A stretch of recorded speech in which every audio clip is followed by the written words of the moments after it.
Riccardo Calafiori, the 22-year-old Italian defender from Bologna, is Arsenal's primary defensive target this transfer window. He's also David Ornstein's one to watch from the deal sheet this week. So why are Arsenal targeting another left-sided defender? What does this tell us about their transfer strategy overall? And if players have to leave this summer to make space, who is on the chopping list board? Today I'm joined by Jon Mackenzie and JJ Bull to discuss this very thing. And before we dive into the analysis, let's hear first from David Ornstein. Well, it's been a fairly quiet start to the transfer window at Arsenal, but that won't be for a lack of trying. And a key area of focus for their manager Mikel Arteta is defence, despite having the meanest backline in the Premier League last season. Arteta's top target is Riccardo Calafiori of Bologna. He can play in the middle or at left back and would be keen to join Arsenal if the clubs can agree a deal. Bologna are ready to sell, but the asking price, a reported €50 million, is felt by many to be above his true market value and inflated by a strong Euros with Italy. A significant percentage of that fee must go to his previous club Basel, which means Bologna aren't likely to show much flexibility. Calafiori also has an injury history that can't be ignored, although he has recovered impressively. In terms of the position and player, I'm not sure there's universal support for this inside Arsenal, and it probably requires someone to be sold. Kiwior and Zinchenko, the obvious candidates, with Kiwior, although popular at the Emirates, the most plausible, because there's a bigger market for him at present, especially in Italy. If a sale does happen, it's unclear whether that would be before or after the arrival, which adds another layer of complexity, and it may need a bit more time to produce clarity. But Arteta wants Calafiori, so let's see if Arsenal land him. Terrific. Thank you very much, David. Interesting news from David there. Now, JJ, let's begin with you. Why would Arteta, as said by David Ornstein, why would Arteta want Calafiori?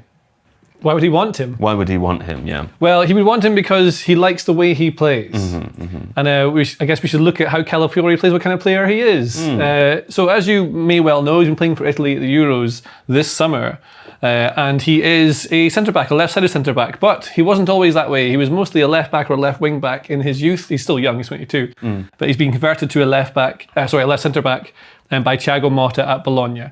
And so this is kind of where you might expect him to play, but also he can play on this side here. Now, the thing with Calafiori is he's very different to a lot of other defenders in that he's quite wild and likes to go on marauding runs with the ball. He's an interesting player, and you can look at his actual statistics. Now, this lovely graphic shows you that he is in the 90th percentile for passes attempted. He likes to pass the ball, but also he's quite aggressive out of possession here, so he wins lots of recoveries and interceptions, and a lot of that's to do with him pushing into more advanced spaces than centre-backs might normally deem wise, which is interesting. So he's a very different player to what you'd normally get from, I guess, Arsenal or any team. You can see, for example, what I'm talking about here. So this is his debut for Italy, and it was against Albania. He's a left-sided centre-back here. Now, you may notice these touches here are not what you'd normally expect of, I mean, think of any normal central defender. They wouldn't normally be here. Yeah. So John Terry, there's one, right? So there's lots of comparisons you see online to Paolo Maldini because he's Italian and left-sided. So, but he's a fullback basically with the build of a centre back. So it suits a couple of positions, but he can carry the ball and likes to go in and join the attack. So you get overloads in different positions in midfield, which is particularly useful if you're trying to play against low blocks or teams are trying to press you and you can just get away past them. Now, this is him playing as a left centre-back, and then here's him playing in a back three against Croatia. So you can see, again, he's quite advanced, further forward, lots of touches, even some right wing. Yeah. So just, I believe they call that everywhere. Every blade of grass touched, yes. And he is left-footed, but he can play with his right. He likes to get forward and put crosses in. Equally, he'll happily engage in some lovely passes. But we can see what I mean by him being a bit of a wild card defender in how he helped Italy almost rescue their Euros against Croatia late on. This is late in the game, so it's kind of not a perfect example, you could argue, because maybe he wouldn't be doing this if it was 50 minutes in. It's a game state scenario. Yeah, I think so. Yeah. But here he is, circled. You can see him. He's going to play a 1-2 with this lad in the middle here. Now, he's going to take the ball and then run in. This is what you get. So most centre-backs wouldn't normally go and join the midfield, but here he is joining in here. If they keep moving the ball forward, Calafiori just keeps going because he likes to join in every single phase of play, almost like a fullback, but through the middle. It's a weird kind of position. And now here he is, right in the 10 spot here, and he sets up the player number 20 on the left who ends up scoring the equaliser late in the game for Italy. And that's what you get from Calafiori is a player very different to what you'd get from Gabriel, for example, or definitely different to Kivior, can play different positions, gives you something different. And I think the player he'd most likely replace would be that left-sided left back. There's not really a left back for Arsenal. He can do a couple of different things and gives you the different options in different phases of build-up. Because you can see Kivior here, his attacking touches tend to be around this sort of area, but he is more of a centre-back. Sure. Less of a left back, whereas Calafiori is more of a left back who can play centre back, but built like a centre back. So you kind of get the best of all worlds. I would say there's nothing more exciting in football than watching a central defender, a centre-back, carry the ball all the way forwards and be in a number 10 position. I love that. It gets the crowd going, doesn't it? And there's real benefits to it as well, actually. Yeah, absolutely. I'm also with you. I love watching ball-carrying centre-backs. That's not quite what I said, but yeah, go on, John. Yeah. Do you not love ball-carrying? You made it sound very boring. Mine was marauding and exciting. He Yours means was like Sergio Romero. I like ball-carrying centre-backs. Go on and explain why they're so important. Yeah, well, JJ's given us an example of Calafiori doing something that probably you wouldn't expect Arsenal to want him to do. Obviously, that's late in a game, and they're a goal down, so you have to try and do something in that scenario. But I think you can also get really great upside from having ball-carrying centre-backs in elite sides, because elite sides often come up against teams who are going to just sit deep against them and say, if we come out against you, you're going to cut us apart, so we're just going to make it really hard for you to progress the ball, make it really hard for you to get near our goal. And I think in those scenarios, you get massive upside from ball-carrying centre-backs, which is why Arteta will probably love Calafiori in this situation. I want to show you what those upsides look like in those kind of situations. Actually, I've got a couple of clips from Spain here, actually, from the Euros, gone topical, because they're playing that kind of football which is, possession based, often quite patient in build up. Teams fall into blocks, so you've got to try and work out ways of breaking those blocks down. So this is against Germany, so really good opposition, and Germany are forming that block here. So you can see then a 4-4-2 shape. They push their two wide forwards into that front line of the press, and Spain have tried to go down one side. They blocked them out. You can see that front line just making it really hard for them to get through the middle. So Spain are going to move it back round to the other side. Now, normally what you might expect to hear is when Rodri plays it to Laporte here, he'll just play it straight through to Cucurella, and you'll try and get in around the block down the side and maybe cross it in.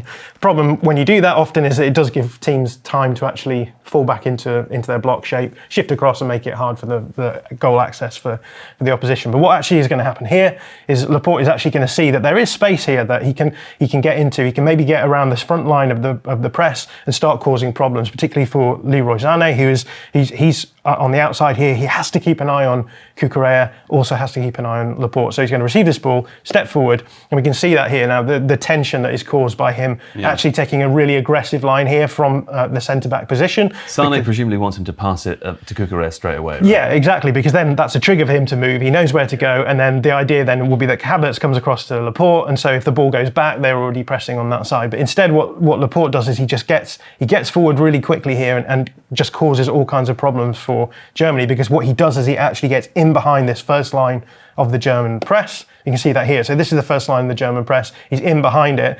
Because he's got around it, he's got space in front of him, and Sané is not known whether or not to step up to him or cover Cucurella. And what Spain are then able to do then is just get into this scenario where they cause all kinds of problems for and he has Germany. way more options. Yeah, so you've got Nico Williams here who's going to come inside. There's an option of a ball through here, which is going to pull the fullback across with him. But doing that just opens this channel up massively. So you've got Cucurella running into this space here. So Laporte can play the ball down into the channel, and they can try and get in behind. He can play the ball through to Nico Williams and try and find this seam between the centre-back and the fullback. Or he can just play it to Morata as well. But the point is that by stepping up as a centre-back, they've generated all of these much more dangerous options, which probably wouldn't have happened had the ball just immediately gone through to Cucurella, where they would probably be down in this area. Everyone would have shifted back, and your options are, try and find players on the edge of the box, congested, harder to do. So this is what Arteta will be wanting next season, or want a player who can step up with the ball, carry it, and just cause those tensions in an opposition block that eventually just pull it apart and make it easier to score goals. Another thing that makes Calafiori good in this exact example is that, say for example, you've got, Gabriel's what we've got here. If it's Laporte, he'll go through the middle because he can play that through that middle bit here. But Calafiori is really capable of going wide. So what you can get is, rather than running just through the middle, when you get to this area of the pitch, suddenly you have players running inside and a left back overlapping. It might be that this person moves inside and this person moves inside. All the things that Arteta wants to do is create more options and more unpredictability in different phases of play, because I mean, you saw at the start of last season, first game last season was against Nottingham Forest, who just sat deep in the block and you couldn't open them up. So having someone who can carry the ball in is much more useful than having someone like Gabriel who doesn't really want to play with the ball. So that's a really good option. But then also when you're trying to play against a team who doesn't expect someone doing that, that's going to give you more options in the final third. So you're just making yourself better, basically. Okay, he sounds delightful, JJ. Tell me the cons. Well, there are some cons, one of the most obvious of which is his injury record, because he suffered a really serious knee ligament injury in his youth at Roma. Yeah, it was described as a career-ending injury at the time, so it's clearly impressive that he's still around playing football today. So it could have been career-ending. Obviously, it's career-derailing, especially when you're thought of as one of the best young prospects in Italian football. That is a bad thing to happen to you at that early age. But it shows that he's not had that many injuries since, but you still be worried about it if you're the... Yeah, I think it's a tricky one for Arsenal, right? Because you have that really big injury that it's always going to be around him. People will always be thinking there's any moment his knee could maybe go. But he's not had a major injury of that sort of nature since, I think, October, September 2022. So it's coming up to 2 years. So that's the tricky one that the Arsenal recruitment department are going to have to get their heads around. Like, do we go for a big money signing where you've always got the possibility that maybe something could go wrong? Yeah, a bit of a risk there. What are the others? Well, I think one of the other cons might be that he's not the fastest player on earth. And so I think he'll find himself in trouble a couple of times against really tricky wingers or just fast players. In the Premier League, it's a very fast league. That said, he reads the game quite well, especially on the ball. Out of possession, he also reads things. If you look through any highlights, reels of him, you'll see him making lots of recovery runs, and that's mostly because he's reading the play a couple of steps ahead. So that's really useful. Do you think he's faster than you? Probably, yeah, because I'm 38 and a half years old. It's funny when they say not that fast, isn't it? Because I assume they all still are fast. They're all really fast, yeah. They are fast, aren't they? Yeah, and I don't have his speed measured, but you can measure him against other players when you watch them play. There's one other thing I thought that he was maybe a con for, and I can't remember what it was. Slide tackles. Being aggressive. Oh, being aggressive, yeah. That is the other one, right? Yeah. So he regularly goes into slide tackles that you probably shouldn't do. That's in my pro column. It's quite fun to watch, but it gets you yellow cards, red cards. Yeah. It also hurts other people, which is what we should never do. But I think that could get kicked out of him in coaching. He's quite a front foot player, I think, both in and out of possession, right? So out of possession, there's an argument to be made that that's what Bologna do. They're quite an aggressive front foot team out of possession. So there's a chance that that isn't necessarily part of his game. But when it comes to on the ball stuff, when he receives the ball, often when he's winning the ball from a duel, his natural tendency, I think, is often to take a really positive first touch because he wants to run with the ball. And I think often that can just take him into trouble again, and then he has to jump in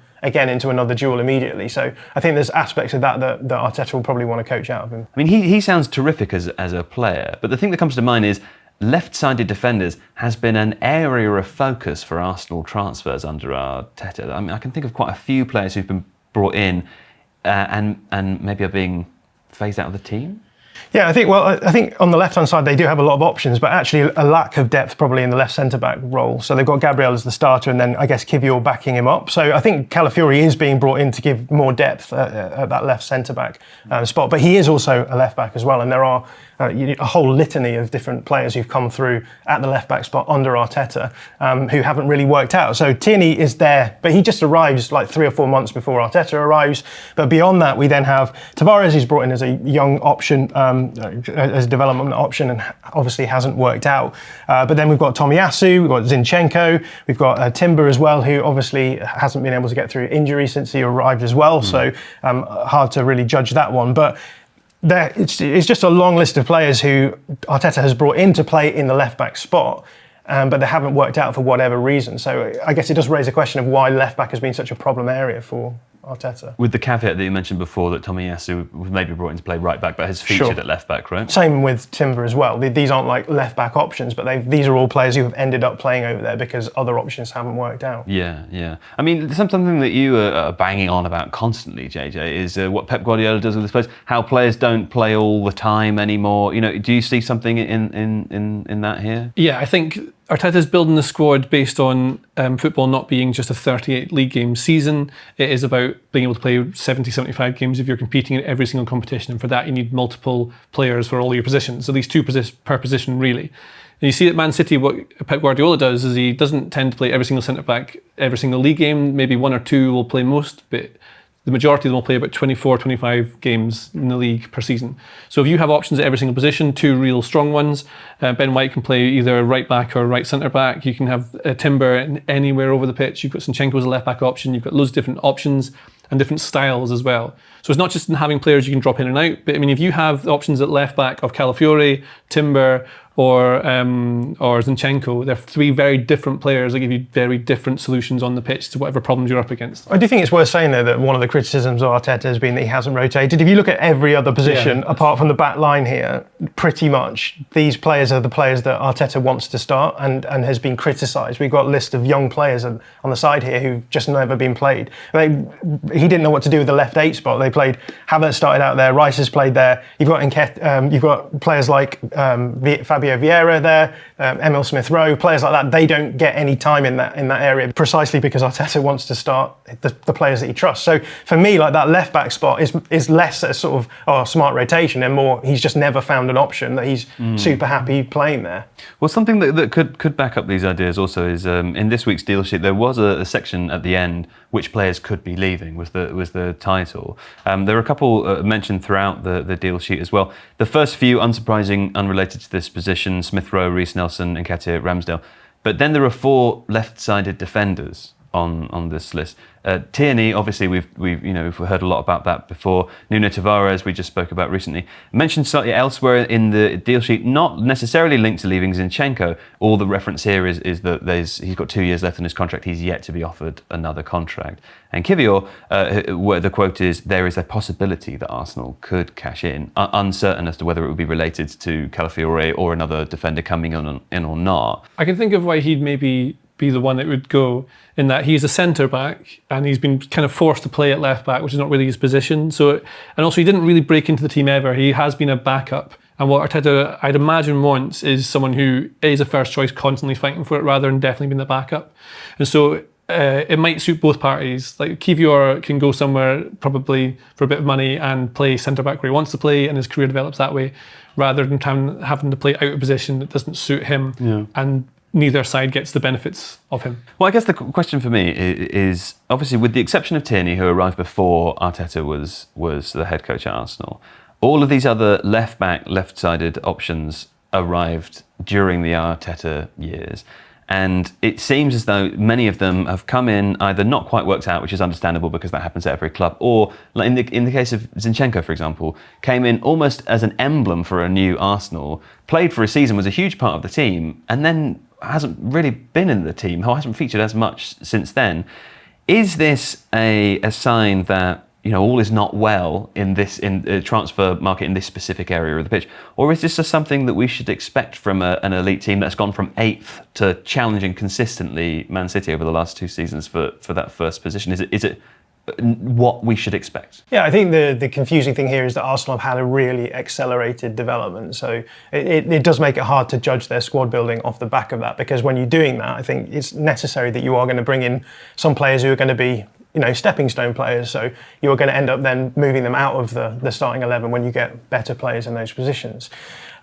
When it comes to the left back spot, I think it's maybe a little bit different, because what we've actually seen at Arsenal is like a lot of tactical shifting across the course of Arteta's time. So in 22-23, that's when they bring in Zinchenko, they bring in Gabriel Jesus, and the idea is we're really going to build a sort of classic Pep Guardiola style team. We've got it was exciting. Yeah, an inverting fullback who can come inside, help out in the middle, and you've got Gabriel Jesus, who's a sort of false 9-y kind of player. And the idea seems to be, well, we're gonna really attack the top of the league playing Pep Guardiola football.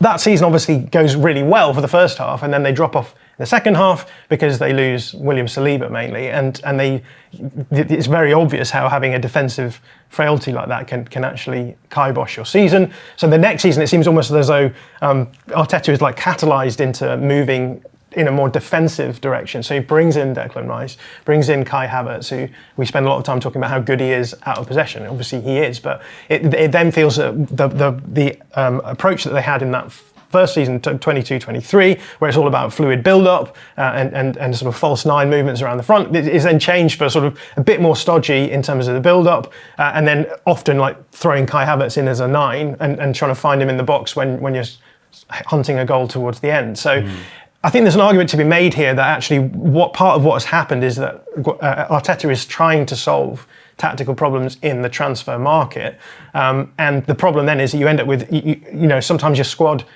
just feels a little bit like you're problem solving constantly because you bring in new players and they bring up new problems, and then you're trying to, and that's still going on now. They're still asking questions about who do we play alongside Declan Rice? What do we need for a striker option? Who do we play at left back? So I think there's definitely an argument to be made that there's a tactical element here that actually Arteta is relying on the market to solve problems, when actually using some of the players he has a little bit better might be the option to go forward, especially in a world where money is becoming increasingly precious, I think, particularly in the transfer market. Which is interesting because also what it says in the deal sheet is that there's a short list of players mentioned who Arsenal are known to be interested in. Those names are Mikel Merino, Nico Williams, Benjamin Sesko. Obviously we know isn't going to come because he's already signed another deal at Leipzig, but he's the example of a player mentioned.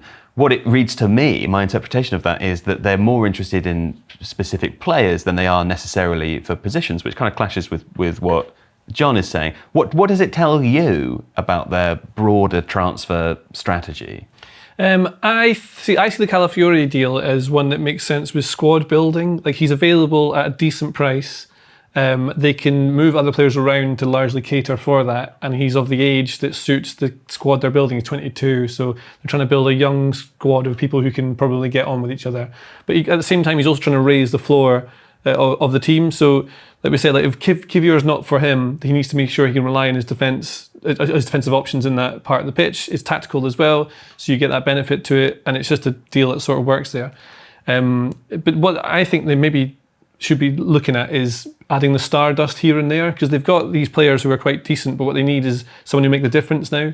Zinedine Zidane. If they could sign him, that would be very good. Ronaldo would be good. R9. Yeah, that's what I mean. Yeah, he'd be really useful. Yeah. But some of the players they're linked with. Merino he makes the team better if he's in there as a number 6, I think. Jorginho's still a decent player, obviously. But other ones are linked with, like Nico Williams. That's the sort of player that would make any team in the world better. Yeah. And if you put all your money into that, that's how you really improve your team. I like watching him. Yes, but then there are the sort of ways to look at this, right? So, and I think it comes back to what John's talking about. So if you're looking for players, you can either say, I want an improvement on the left side of attack to replace Martinelli and Trossard, and I want them to play like this. And then therefore you look for a player in the market who suits those parameters that you want, and you arrive every time at Nico Williams. Or you can go, here's a player I love watching.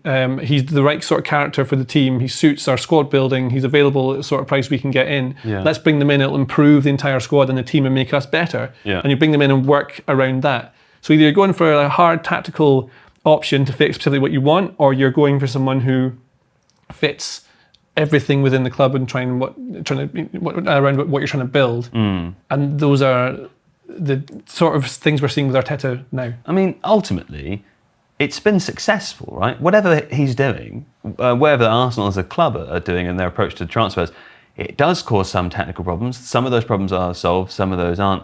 But all of these are problems on a trajectory of 8th to 2nd, right? I mean, we agreed like Arsenal could have won the league last season. So are these, I guess that's my overall question, right? Like, are these like maybe minor errors? Are they things that Arteta might look back on and think, oh, we could have done that differently? Or are they just victims on the path to overall victory? I think this is all about consistency, right? Because I think you can look at this as the teams that have challenged Pep Guardiola in the past have always gone on cycles. So Liverpool have had like 3-year cycles where they've had to take a squad and then rebuild a squad. And the problem is that the question is, where is Arteta in this cycle, right? If you have two seasons where you challenge, if you've had 2 seasons of challenge and you don't win the title in that season, then you do have to overhaul to a degree. And so I guess for me, the big question is like, how consistent is this approach? So going back to the fullback thing, you start off with Zinchenko and you're going to use him as an inverting fullback coming inside in a very Pep Guardiola way. The next season, they pretty much bring in, end up playing Kivior as a sort of outside centre-back here. JJ showed you the touch map for him last season. It's all operating in this area. It's very much a sort of very conservative centre-back option. They've now brought in Calafiori, who, regardless of how he's played at left centre-back or at left-back, he's going to be much more aggressive. He's going to be up in these areas. He's going to be coming inside.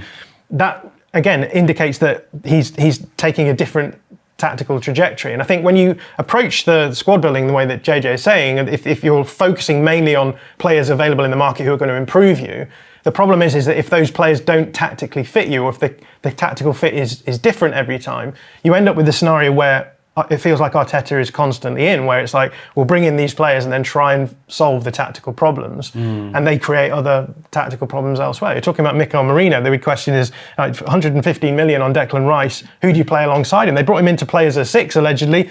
He played a lot of 8 last season as well. There's questions about whether or not he's better in a double pivot. These are the sorts of questions where when you bring in players... kind of the same. He's like an 8 or a 6. You're not sure it's his best, yeah. Yeah, and the big question, I think, when you're bringing in players like that who you're spending a chunk of money on, I mean, Havertz is the same. A lot of money on Havertz, and yes, he was great last season, but it felt a lot of the time like you were constantly having to try and fix the problems that ensue. It feels as though you're constantly having to then solve problems in the transfer market. Yeah. And I think in a PSR reality where money is at a premium, you've got to find ways of generating money. You can't operate in the long term in this way, because eventually you just run out of headspace. And I think that's what's going to be interesting going forwards, is that, maybe next season Arsenal and Arteta will find a way to solve some of the problems they have in the transfer market. But what about if there's still problems that he's solving? What about the following transfer market? And again, with the issues we've said about rotation of players, to what extent can you say that you're getting value for money from players like Nketiah, Reece Nelson, Emil Smith-Rowe, if you're not playing them enough to bump their values up as well? So I do think that obviously what Arsenal have done is incredibly impressive. They've accelerated their development.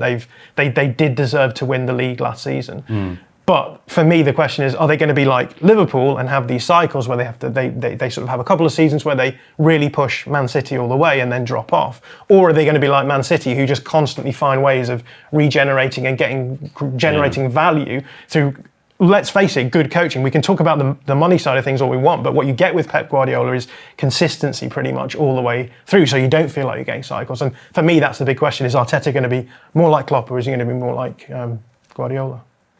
Okay. If you like this video, please consider subscribing to the channel. The Athletic is home to some of the world's best sports journalists, including David Ornstein, Amy Lawrence and Rafa Honigstein. With the latest transfer news and insights on every Premier League story that matters, theathletic.com puts you inside football, and you can try it for free now for 30 days. See the link in the description.